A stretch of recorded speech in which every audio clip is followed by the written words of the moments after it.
Mr. Secretary General, Excellencies, distinguished guests, ladies and gentlemen, and lawyers. Welcome. My name is Deborah Raskin, and I'm president of the New York City Bar Association. It's my pleasure to welcome you this evening, along with His Excellency, the Secretary General of the United Nations, Ban Ki-moon.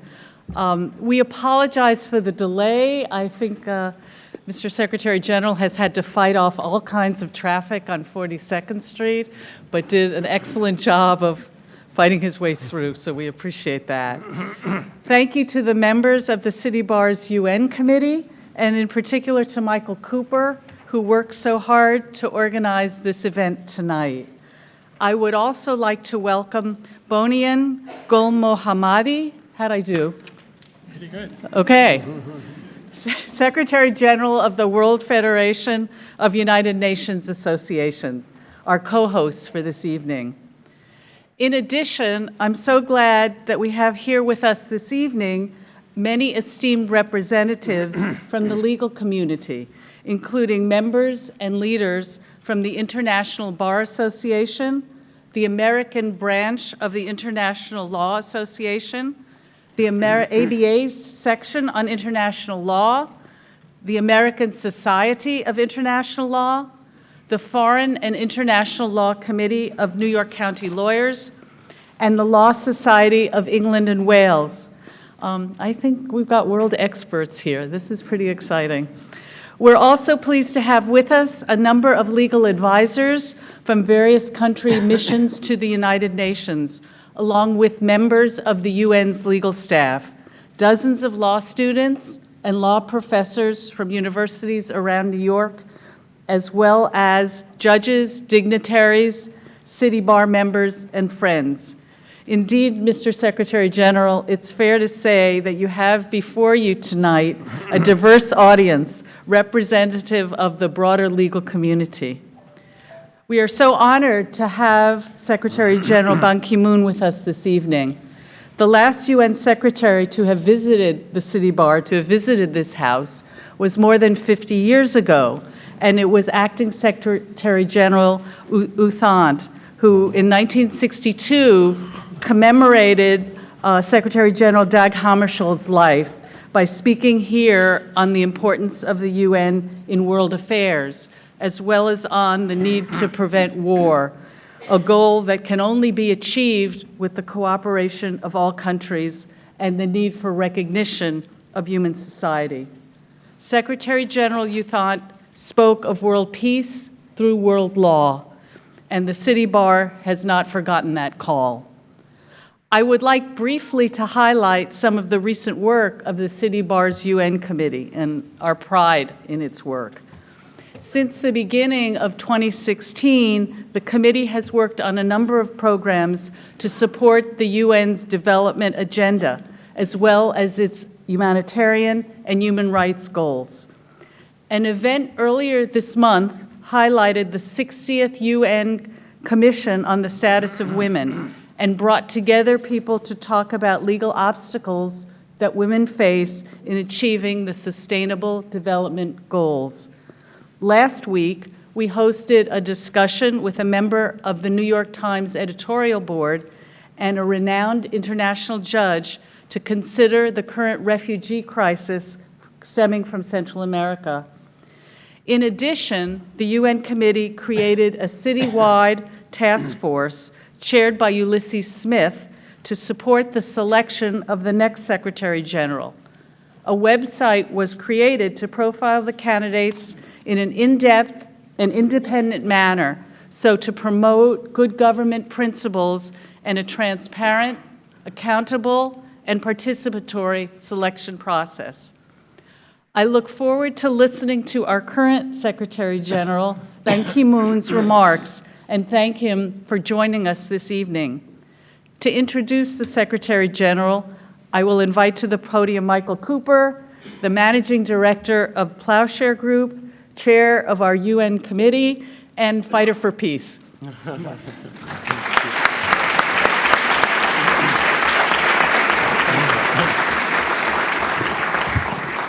Thank you, Deborah. As Deborah said, my name is Michael Cooper. I'm the chair of the United Nations Committee here at City Bar, and my role this evening is simply to introduce our speaker. But you'll have to forgive me, there are a couple of preliminaries that I need to get out of the way first. There are some thank yous that I need to dispose with, and also I want to tell you a little bit about the program this evening. So after the Secretary General makes his remarks, I will invite to the stage my good friend Boni Ngoma Madi just for a moment of reflection on those remarks, and he will then invite you to join us at a reception this evening that's planned just across the hall. So I hope that you'll have time to stay with us for a bit after the remarks. So first, the thank yous. Thank you, Deborah, so much, the president of our association, and thanks to Brett Parker, our president, and Brett Parker, our executive director, and Nisa Alcina, our general counsel, and all the professional staff here at the City Bar, and also to the members and friends of my United Nations Committee, to the Vance Center for International Justice as well. We have 3 law firms with us this evening that have helped to sponsor tonight's events, and I would like to thank them not only for their financial support, but I'd like to take just a moment to tell you a little bit about their work, because I think you'll find it quite interesting. Each of these law firms, I would argue, is a leader in the sustainable development movement. So first is Linkletters. Linkletters is a international law firm, London-based, a Magic Circle firm. They've created recently something called the International Governance and Development Program. No other law firm in the world has done anything like this, to look at the relationship between law and development as a practice group, indeed. And we've also partnered with Linkletters recently on a website project that Deborah mentioned to provide in-depth research on all of the candidates for the selection process for the next Secretary General post. There's also with us tonight is Debevoise and Plimpton. When I think of Debevoise, I think of them as really one of the top pro bono law firms in the world. I always see their name at the top of the list, or quite near the top of the list. We have with us tonight David Ripken, who's the president of the International Bar Association, John Kiernan, who's the incoming president of our own City Bar, and also Deborah Enix Ross, who's the incoming chair of the ABA House of Delegates. So Debevoise has pretty much run the table on pro bono commitments at a very high level, I can say. And one thing that stands out in my mind about Debevoise is a recent report that they published in partnership with the IBA on the nexus between human rights, justice, and climate change. And I would definitely commend that report to you. Finally, Chadbourne and Park has a long history of commitment to sustainable development on issues of reducing poverty, fighting inequality, building sustainable communities, and access to justice. When I think of not only their pro bono work, but also they've been really leaders in the renewable energy revolution, you could say, working around the world in developing countries and emerging markets, they might call it, to build sustainable energy projects for clean and affordable energy. So again, contributing to this fight against climate change. I'd also like to take just a moment to thank our co-sponsors, the World Federation of United Nations Associations. I've been a friend of WAFUNA for many years now. It's an extraordinary organization, a global organization that brings together United Nations associations around the world. There are more than 100 or so countries that have UNAs, and WAFUNA serves as a sort of a secretariat, and United Nations associations seek to engage citizens in the work of the United Nations, and they've been around almost since the founding of the UN, I guess, founded alongside the United Nations, a very special role, and we're really delighted to be co-sponsoring this event with WAFUNA this evening. Mr. Secretary General, we're delighted to have you with us here this evening. We know that Secretary General Ban Ki-moon is approaching the end of his second 5-year term as Secretary General, voted in unanimously by the General Assembly. And whenever an esteemed political leader approaches the end of their term, we're always tempted to look back and to start thinking about what their legacy might be. I'd like to encourage you this evening not to look backward, but to look forward, because I think that the legacy that this Secretary General is leaving us is one that is forward-facing and very much about the future. And I'd like to tell you why. When you think about the UN, at any moment in history, it always faces 2 agendas. There's the agenda that the world has put forward to the UN, and then there's the agenda that the UN puts forward to the world.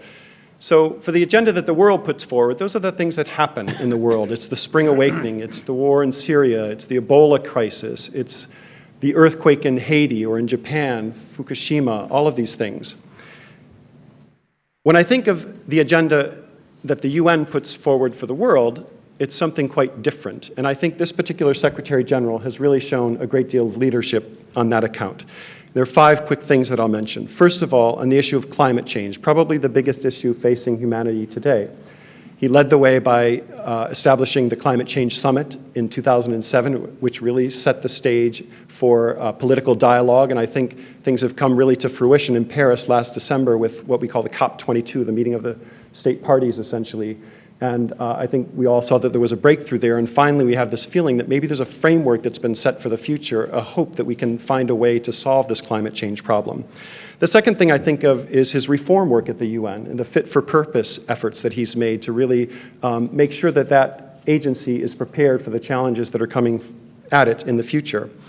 A third issue is the creation of UN Women. There were many organizations and entities and units and departments and whatnot within the UN system that were focused on gender issues. And under Ban Ki-moon's tenure, all of those organizations were coordinated and consolidated into what will be a very vibrant and dynamic organization going forward, UN Women.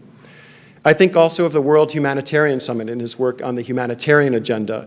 A couple of years ago, he saw that because of climate change and other factors, man-made crises, wars are becoming more complicated with non-state actors, and also natural disasters are becoming more frequent and more ferocious, and therefore we needed to step back as a humanitarian community and think about how we respond to that and plan for the future. So at the end of May, on May 23rd and 24th, the Secretary General will host the World Humanitarian Summit, and we're really looking forward to that as an agenda-setting exercise. And finally, I must mention the Sustainable Development Goals. In 2000, the UN created the Millennium Development Goals. There were 8 goals, and I think at the end of the day, we were able to achieve many of them in many respects. But they were criticized in some respect because they weren't inclusive enough. Not enough people were consulted. And so this Secretary General has gone out of his way to really create a consultative process, not only with the member states, but with the people of the world. There was a huge survey, My World Survey, where millions of people were asked, what do you think is the most important thing that we need to do to create a sustainably developed world? And we asked them not only online, but we marched into villages that were 3 and 4 hours off the beaten track with handwritten surveys to ask people who were never asked what they think the most important things are. And that consultative process informed a really incredible agenda that's much more comprehensive, much more inclusive, and also universal, that applies not only to developing countries, but also to developed countries. It's an enormous achievement. And with those 5 achievements, I would argue that this Secretary General has really set the stage for us, not only for the next few years, but for decades and indeed generations to come. Thank you, Mr. Secretary.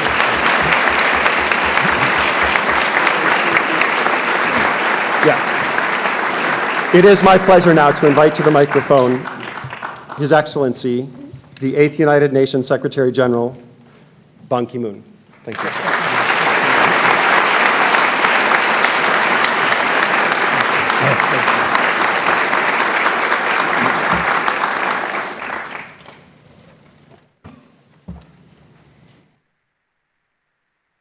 Honorable Mr. Deborah Ruskin, President of New York City Bar Association, Mr. Michael Cooper, Chair of United Nations Committee, Mr. Bonian Golmohammadi, Secretary General of the World Federation of United Nations Association, esteemed lawyers and distinguished members of the New York City Bar Association, ladies and gentlemen, it's a great honor for me to be with you today. I was surprised to know that I'm only the 2nd Secretary General to address this great organization, Bar Association of New York. And I'm also glad to know that there were only 2 Asian Secretary Generals and who happened to stand before you.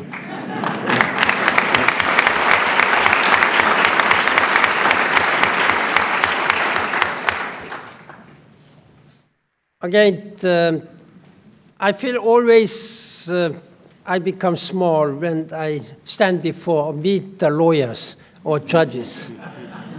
When I was graduating high school and had to choose my course in the college, the principal of my high school I was one of the excellent students. He just advised me to go to law school. Kim-won, you better go to a law school and become judge or lawyer. I was not sure. I was not quite confident whether I could be a good judge or lawyer.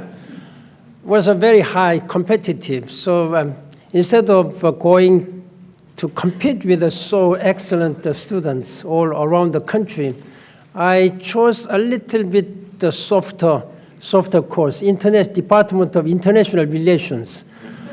That's why I'm standing before you. Otherwise, I may be sitting with you today.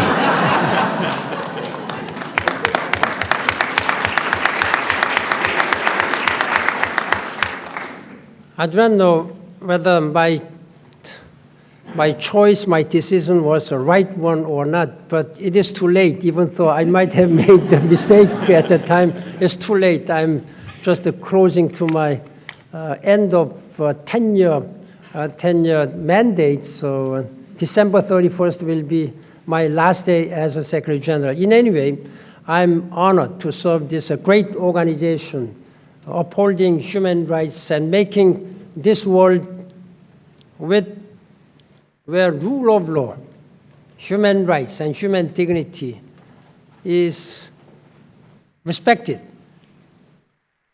This world is still a lot of perils, a lot of challenges, but still, I think we have good hopes for making this world sustainable for all the people.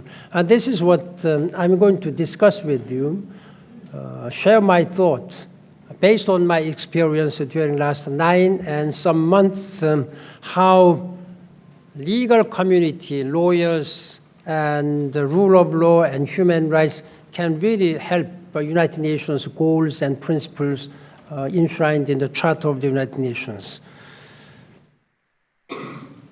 And I also appreciate the strong support of UPNA. UPNA is a federation of United Nations association.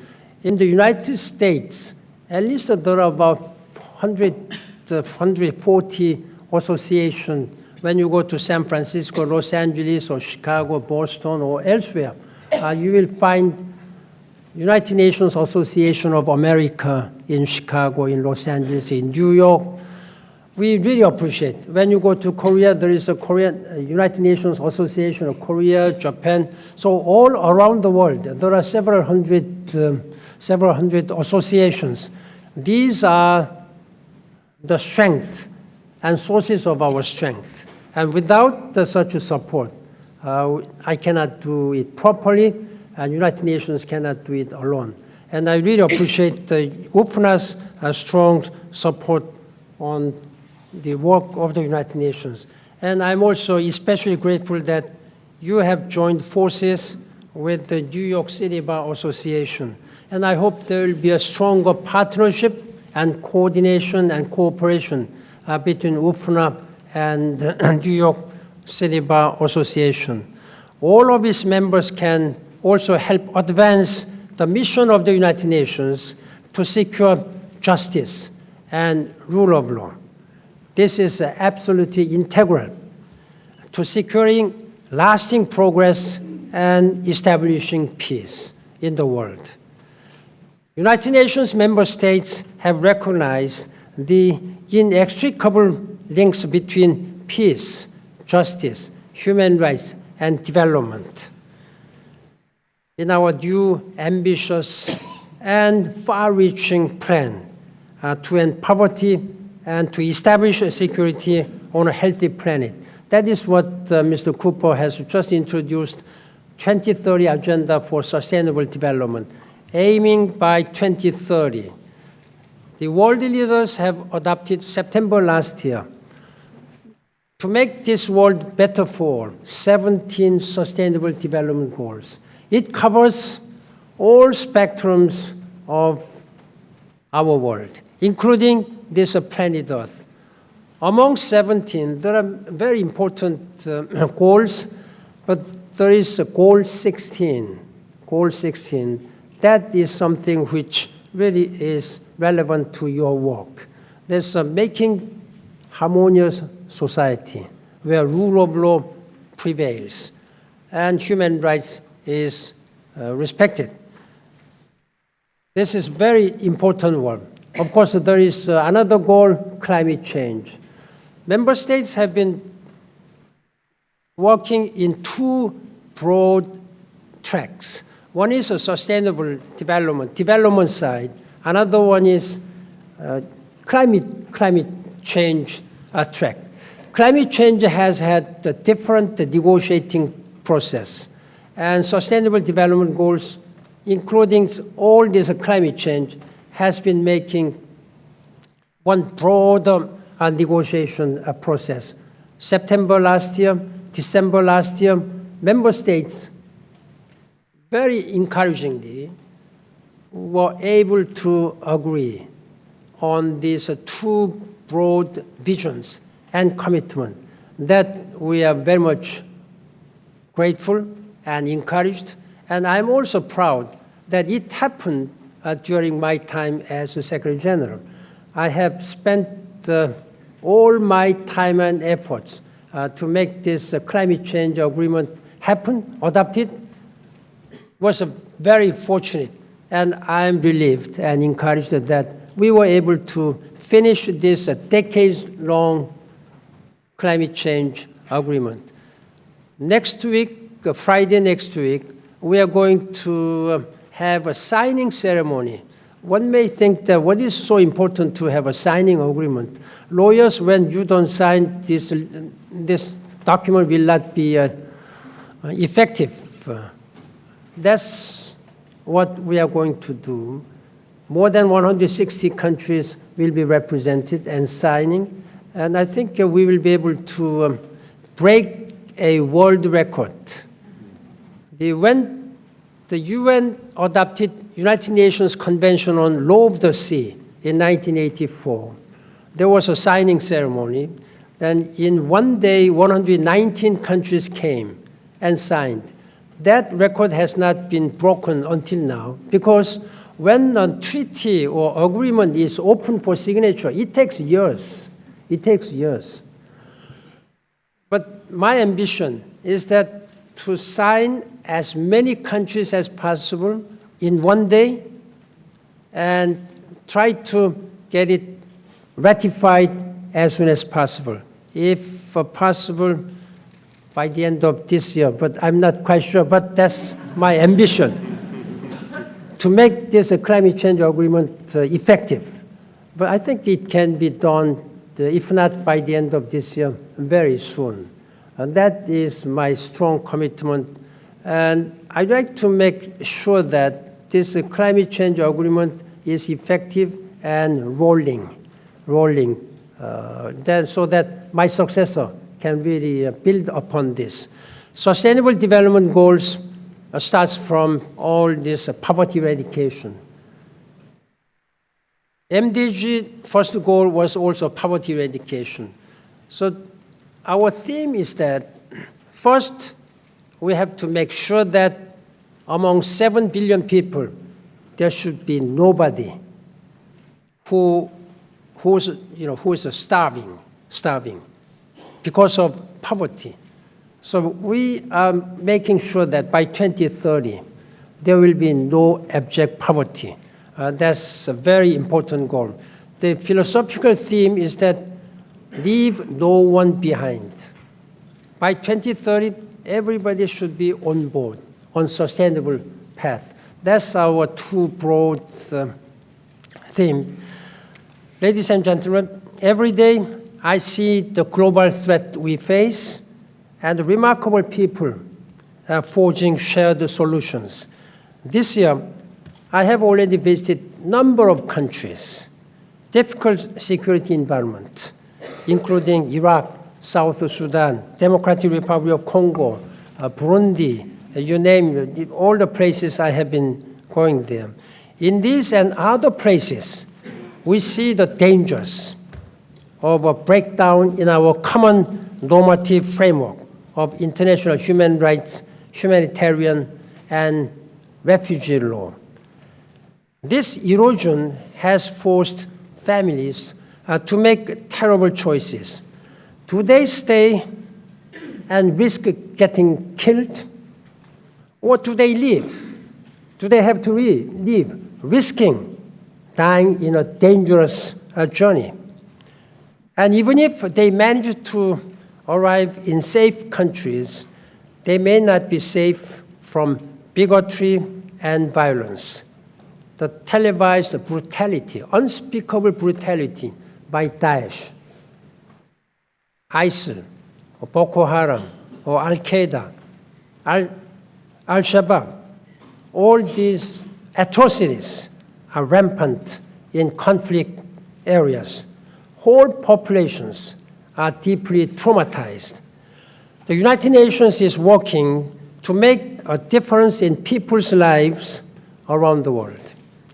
But these are enormous. Millions of people are denied the basics to survive. They have no food, they have no medical care, and they have no legal support. They understandably lose hope.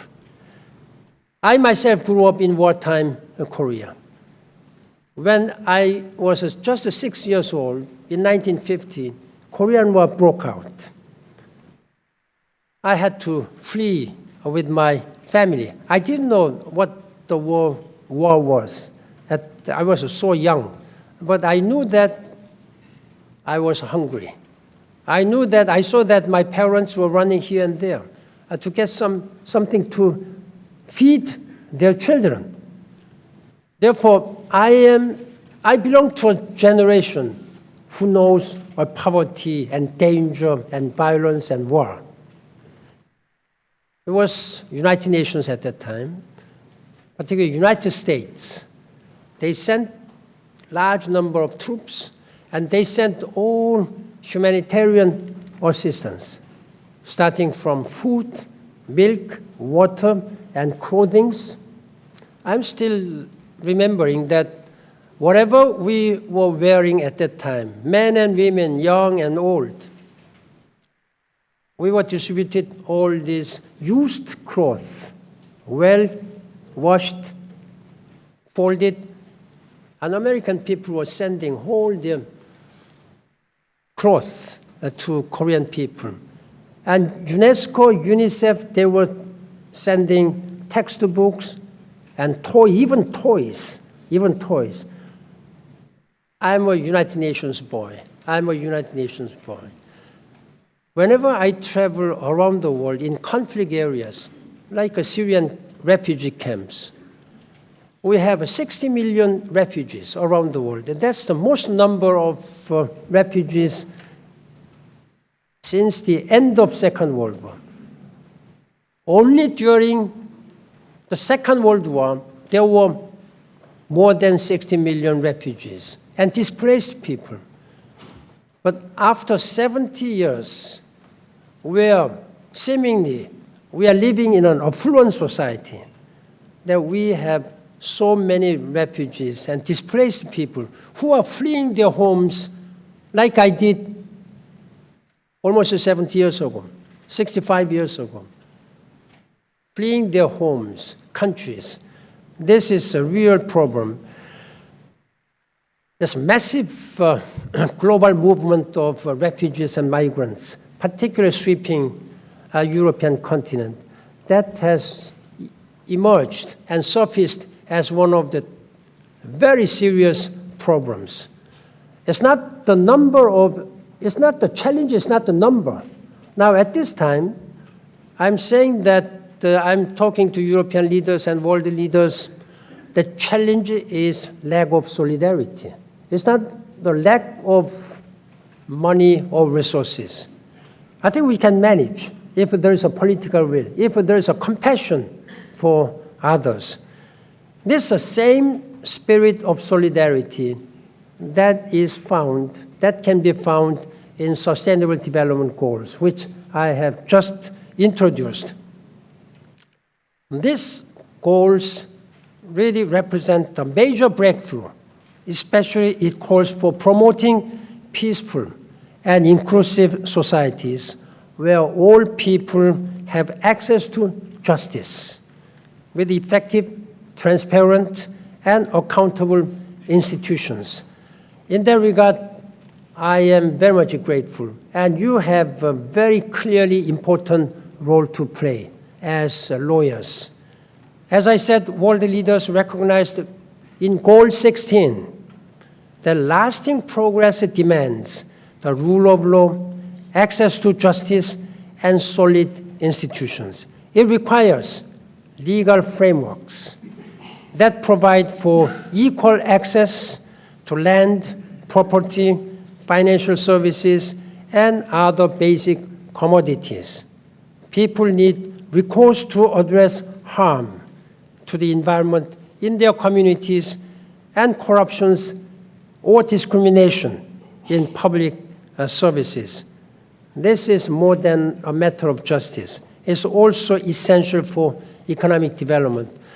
Whenever I've been meeting the victims of violence, and whenever I saw this brutality, which we could not address, normally I issue my statement. I urge the government authorities and authorities concerned to bring those perpetrators to justice. I have been repeating so many times, speaking out. Then my message is that how can we arrest or bring those perpetrators like ISIL or Daesh or Boko Haram to justice? It may not happen today. But my message to the world people is that it may not happen today, but surely it will happen tomorrow. It will happen tomorrow. We have established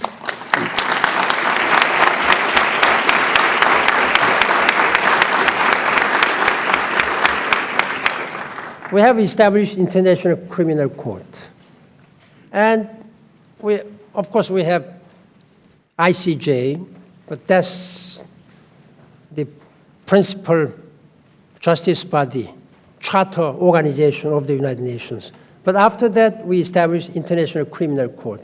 Then we have established numerous tribunals, ICTY, ICTR, like Rwanda, genocide, and Sierra Leone, and even Cambodia. Cambodian crisis, this killing field happened 40 years ago. There was no such effort. After the United Nations established this court in Cambodia, we are still bringing all these perpetrators, who might have thought that I am free. They are all in the prison now. Therefore, I'm saying that all the times, do not lose your hope that justice will prevail in this world.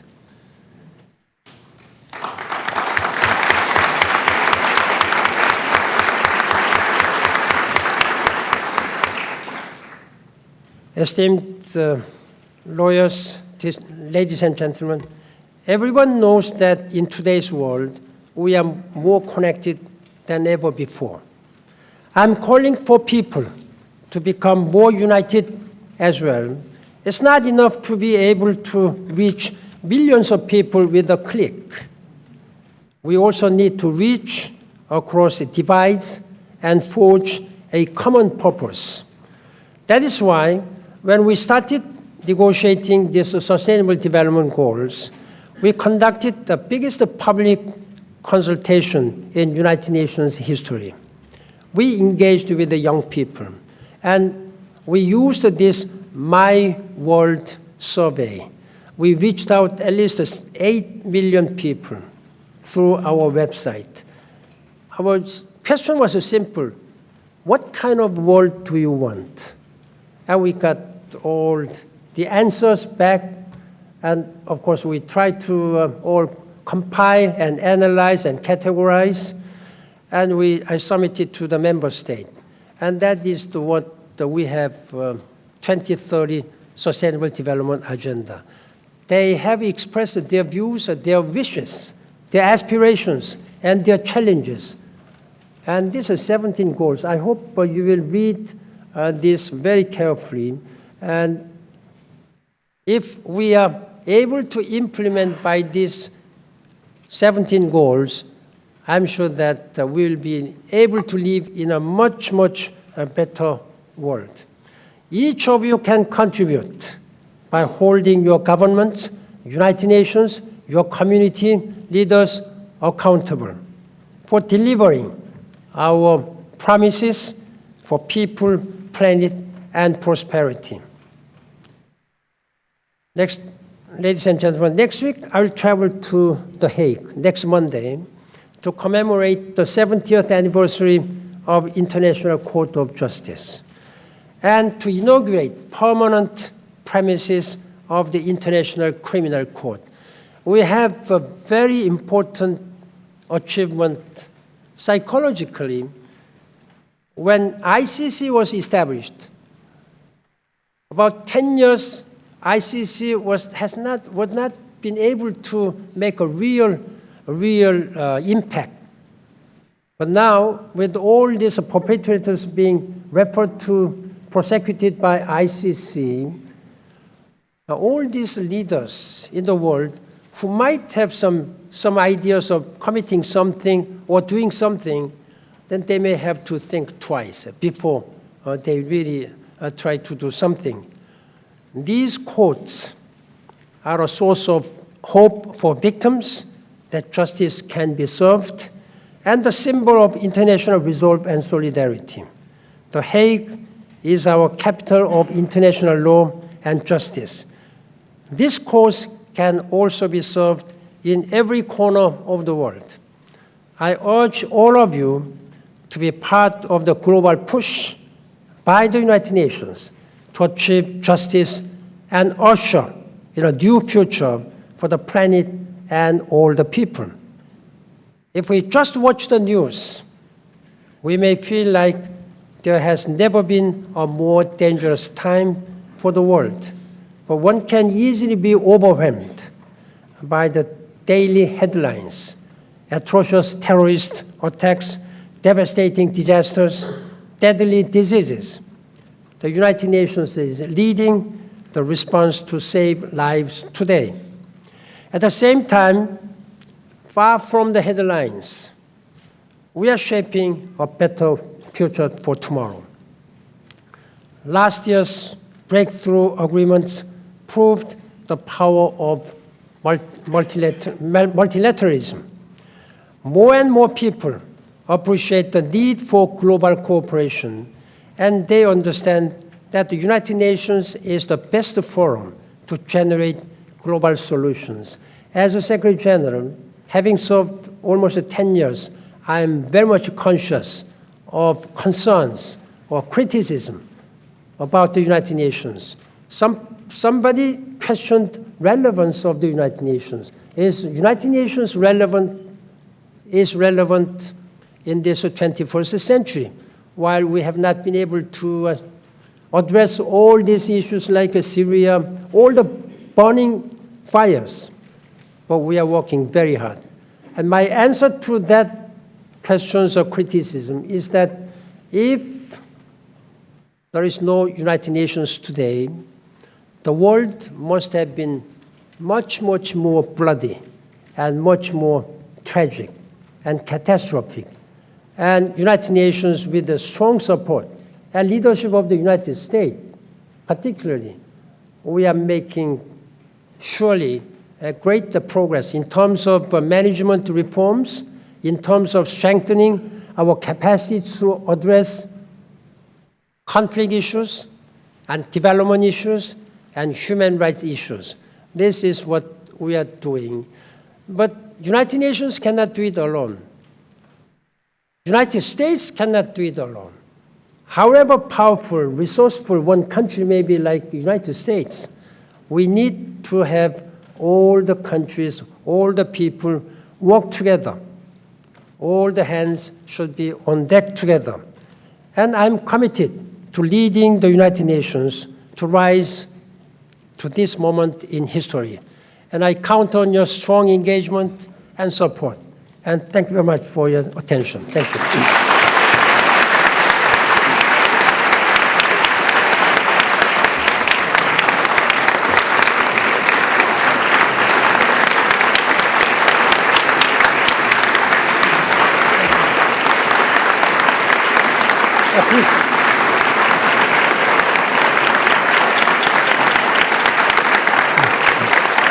Please. Well, I think that please allow me to begin by extending a warm appreciation for the remarks of Secretary General Ban Ki-moon. You've been a great friend to our organization, the World Federation of United Nations Association, but I think that also reflects your vision of solving global or meeting global challenges by engaging more stakeholders. I think the United Nations has, to add to the legacy list that Michael presented in the beginning, is also your efforts in opening up the United Nations to people from all kinds of corners of the world. So thank you so much for that. Allow me also to thank Ms. Deborah Raskin, for the president of the New York Bar Association, and her team. They've been fantastic in doing this. And of course, including my good friend Michael Cooper, chair of the UN committee. They've really been vital in organizing. So it's fantastic to be here. Someone in our office said that this might be a good opportunity to try a lawyer joke. But I grew up in Sweden, and we actually like our lawyers, so I'm on your side. We all heard from Secretary General Ban Ki-moon the inclusion of Goal 16. How many of you know about the 17 goals? Could you raise your hand just? Wow. That's fantastic. So you know that what the Secretary General mentioned about Goal 16, of its huge significance, is really incredibly important for the citizens of the world as we seek to eradicate poverty, build peaceful and inclusive societies. And you've all then read and heard about the groundbreaking role of the 2030 Agenda. Goal 16 is sometimes tagged as the peace goal, but as you know, it is so much more. Within Goal 16, the inclusion of the rule of law, specific targets on access to justice, fundamental principles that will contribute to the fulfillment of the 2030 Agenda relate to effectiveness of the judiciary, independence of the judiciary, due process, respect for rights of the accused. I mean, it's a whole range of issues related to rule of law, good governance, and well-functioning governments. So it is incredibly, from our point of view, really pivotal for the entire Sustainable Development Goal agenda. Peaceful and inclusive societies are both outcomes as well as enablers. And this is one of the things that Secretary General mentioned, the difference between the Millennium Development Goals that preceded the Sustainable Development Goals is this much broader, holistic agenda. We could see that the Millennium Development Goals could not be achieved in countries that were ravaged by conflict. If you had a country that was in conflict or serious post-conflict situation, you could not address issues related to education of girls or solving different diseases. And now with this new, much more holistic, comprehensive agenda, it creates a basis for that.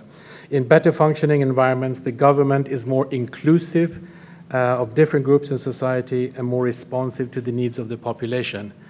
We want governments that allow more participation from all stakeholders, including civil society organizations. We want governments that are more accountable and more inclusive.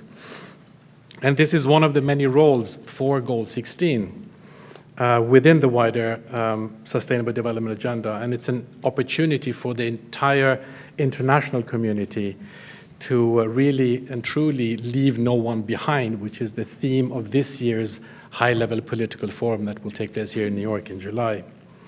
Bufuna, we as an organization will be focusing specifically on Goal 16, its implementation as the agenda is moving forward, and we really want to invite all of you to participate in that work. Our organization, our idea is that the challenges and the work of the United Nations is too important to leave only to governments. We need to include global citizens such as yourselves being here. So we want to thank you all for coming here tonight. I hope that you will also take part of some of the information on the table outside, both regarding the work of the City Bar Association as well as WFUNA. We want to engage you, leave your contact information, and we will keep you updated on what is happening. Already next week, WFUNA is starting a 16+ forum that will have lots of different activities regularly here in New York.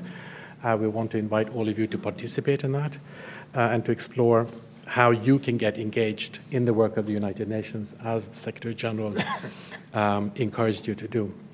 So again, thank you so much, Mr. Secretary General, for sharing your vision on this issue. Thank you all for coming. We will now invite you to take part of the reception outside. However, if you could all please stay seated for security and practical reasons until the Secretary General has just exited, and then we can all share in the fun outside. Thank you so much. Thank you.